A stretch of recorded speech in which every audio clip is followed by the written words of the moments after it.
It's Mark. Welcome to ND Ready. Today we're going to be talking about 40 Smith & Wesson versus 10mm. If you guys want, I definitely encourage you all to look up the history of where 40 Smith & Wesson came from. It's relatively new cartridge compared to the 10mm. So I did a video previously in reference to about how awesome the 10mm is, and I pretty much titled it 40 plus B plus. So let me roll in some footage of 40 Smith & Wesson versus the 10mm. Alright, so while we're here, what we're going to do is we're going to do a 10mm versus a 40 cal in comparison of recoil. I've been shooting my 10mm, I just picked it up, EA Witness. It's hot and ready. So we're going to shoot 3 rounds of the 40, SDVE 40, and then we're going to jump to the 10mm. You guys be the judge.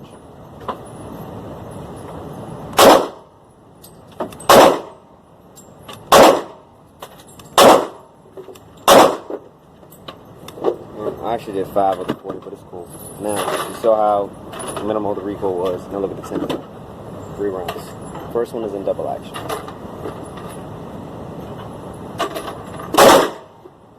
Yeah, recoil.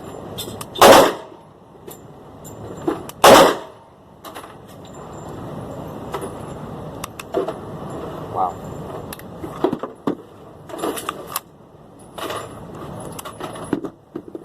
Awesome. So, as you can see, the 10mm recoil is slightly more than a 40 cal. It's not ridiculous, but you definitely know that you're shooting something other than a 40, or it feels like a 40 with that's on some stores, right?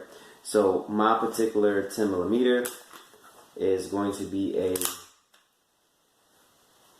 Tankfolio Witness PF. So, polymer full size. I believe it's a 4.5-inch barrel. Has a really low bore axis. It's a CZ clone, so this thing shoots really good. It's a smooth shooter, especially to be. It's not super heavy, but you can feel it has some weight and some heft to it. But the weight sits nice and low, right? So nice sights on it. I love how you can keep it cocked and locked. For those who can't see, cocked and locked, of course. Similar, you can carry some to like a 1911, or you can actually cock it when it's in double action. But it has a pretty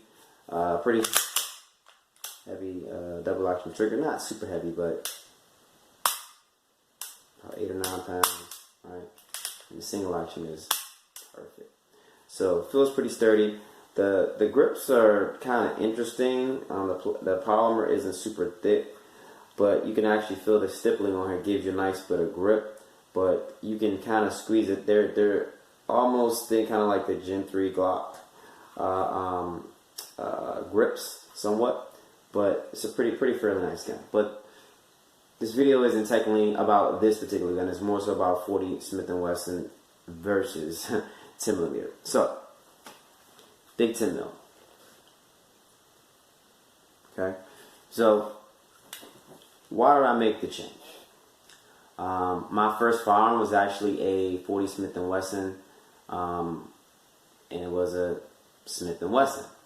So I purchased that firearm because it was one of the first guns I ever shot. My uncle owns, he still owns that firearm, and I got it, even though it wasn't the firearm that I was carrying when I did security. I just figured 40 was awesome, right?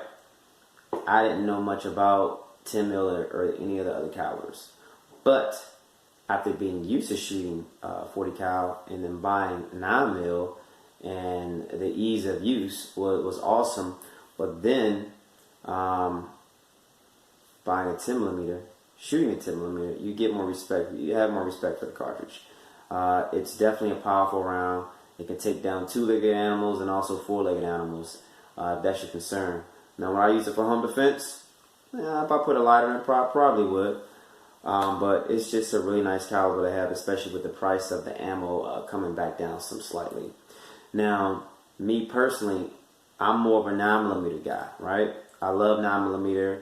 I love the technology that's been placed into 9mm and how versatile it can be, and all the various firearms they make for it. But nothing can substitute that big bore caliber going down the barrel, similar to like shooting a 45, right? It's pretty awesome. It's pretty sweet. So if you're in a market for a budget 10 millimeter, I say check out the Tank Folio. It's pretty awesome. You know, the 1911, I think that thing was built for 2 calibers, 45 ACP and 10 millimeter. That's my personal opinion. Guys, if you have any experience shooting the 10 mil or you love the 10 mil, please let me know down in the description, in the comment section. What am I talking about? Subscription. But make sure you hit the subscribe button. Okay? I guess my words were coming out faster than I can think, right?